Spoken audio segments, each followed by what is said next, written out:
What's good, YouTube? Welcome back to Sad Boy Slaps.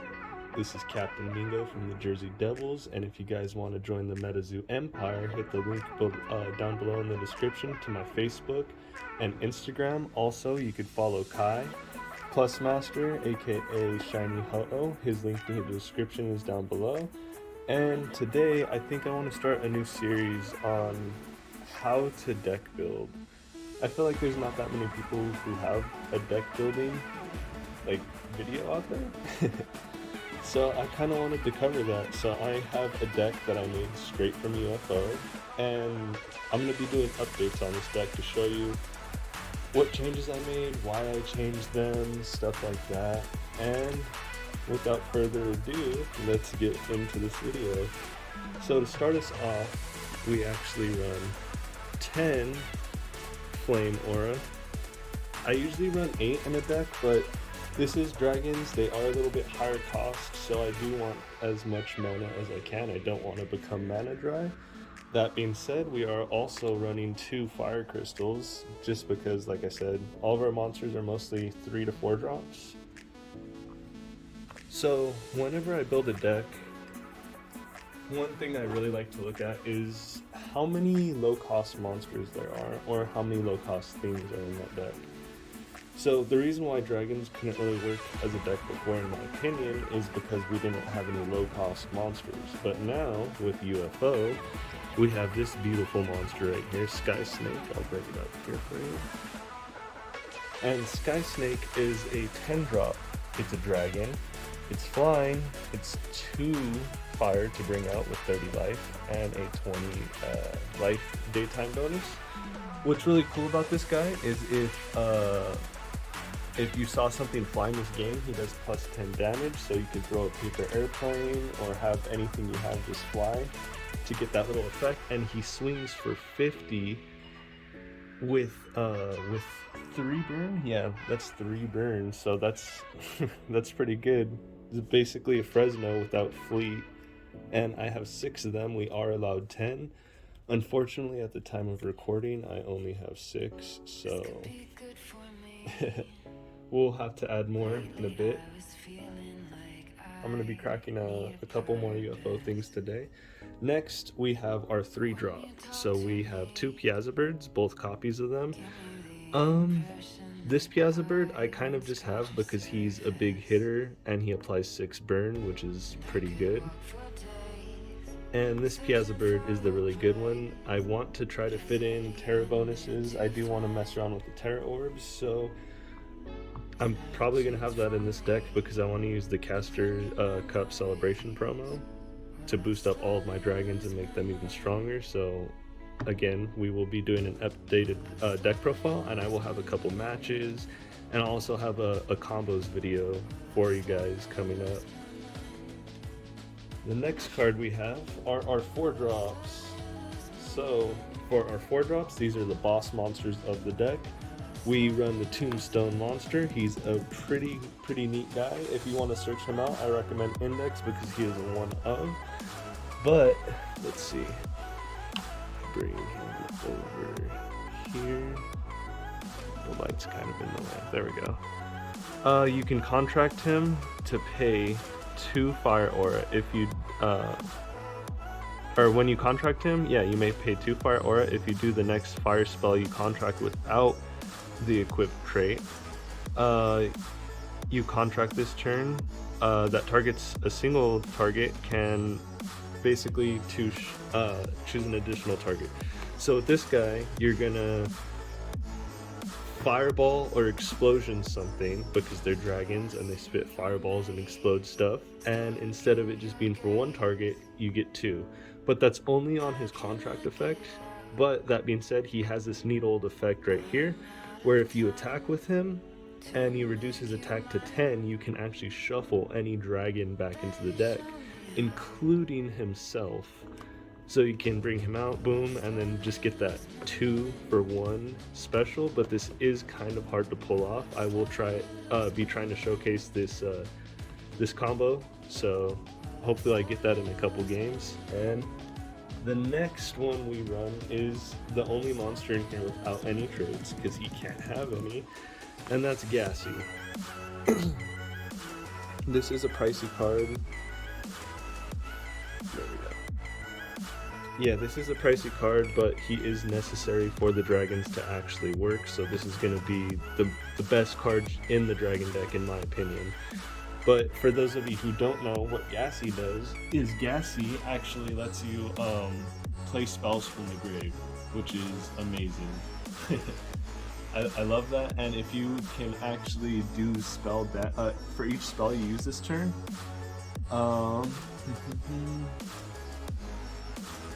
this guy does plus 10 damage for his attack, so that's pretty good. The idea behind dragons is to late game get GASY to just fireball and explode everything, and your dragons are already big monsters, so you're not going to really have to worry about that too much, because your dragons are going to be big hitting everything, kind of like with grass. And it's kind of like water in the same of it being more spell heavy than monster heavy. This is the last set of dragons I'm running in here. I might experiment with these and cut these down and run other dragons, but the idea behind this is these guys do spread burn, so if you're going against a competitive deck like a Fearsome Critter, because if you don't have something to handle Gumbaroo, he'll just destroy your entire board.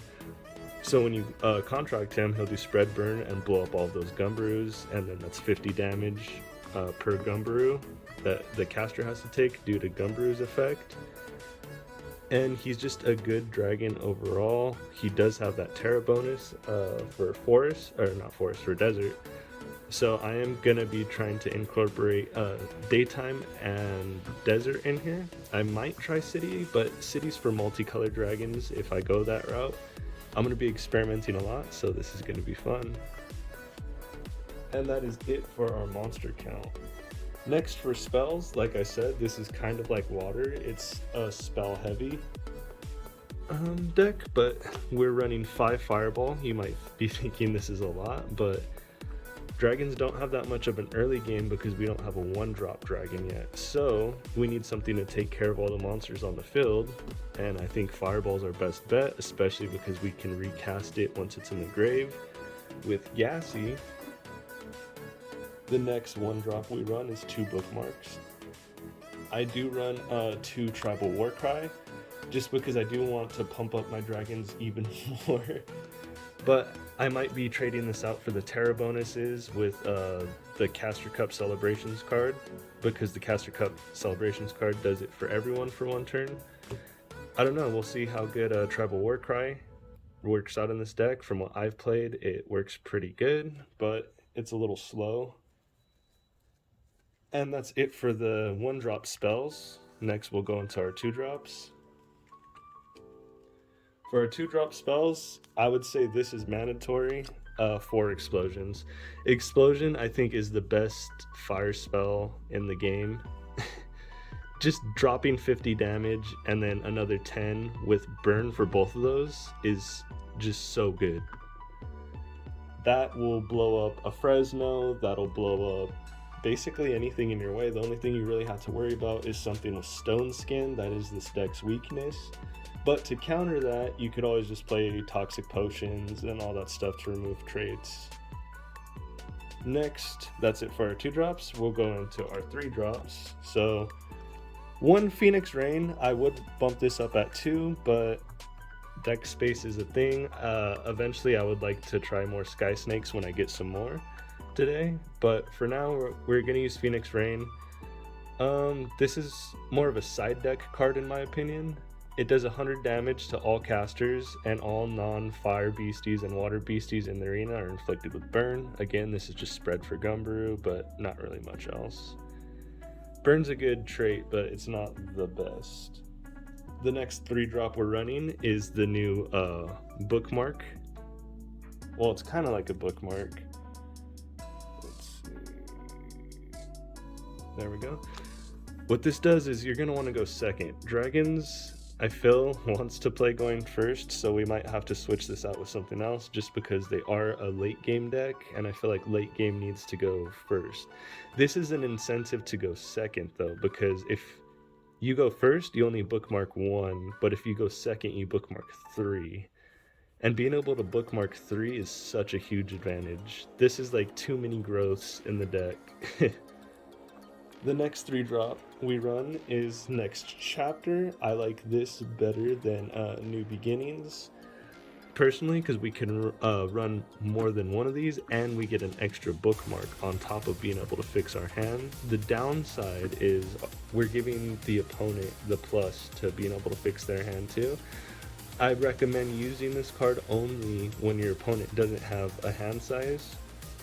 I would only use this if I really have to, and I just absolutely don't have a good hand. But this is a 3 drop, so you're not going to be using this too early on.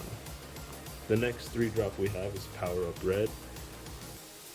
Pretty self-explanatory. I actually might cut this in order for some more like boosting effects on my monsters, just because, like I said, dragons, they're really high attackers, and if you boost them even more, it just gets so overwhelming.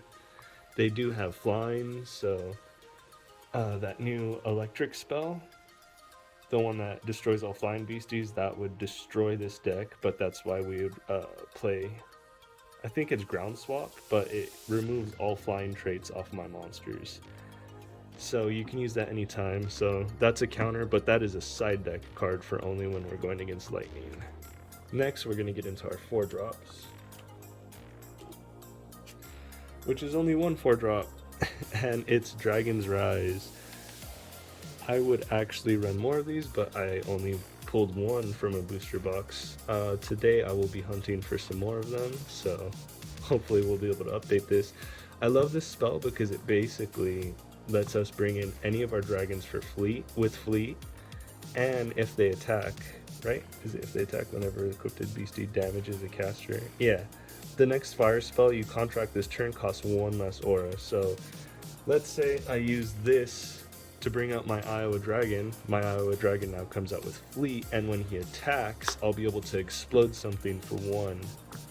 So that's the basic idea of how you use this, or you could use this with GASY, the new Tombstone monster. Yeah, the Tombstone monster. This also opens up to letting us play other dragons, like Dragon of Okanto Falls. I think his name's Tesseract, the Ice Dragon. We could also play the Dark Dragon. And I think there's one more dragon from the pre-release event deck boxes that I'm going to be hunting for today. So I'll let you guys know if I add him in or not. But this is the basic premise of the deck. That's basically going to be the end of this video. In the next video, I will be doing deck combos. That way you guys know how to operate this. I'll be explaining like what good hands are, what bad hands are, when to mulligan. And after that, I'll have a couple matches up for dragons with you guys. But I honestly believe in this deck.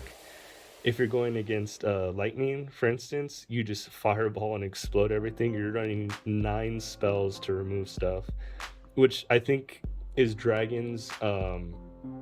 I think that's what makes dragons really good, is because they're strong late game and they just remove everything early game so that your opponent can't really set up. Again, Stone Skin does ruin everything, and Spellproof does ruin it, but that's why in the side deck you're going to want first year anniversary celebrations, some toxic waters. I think there's one more that can remove traits too, but that's basically all you'll need, and you'll be able to handle everything. Just hope you don't get dampened or anti-potion.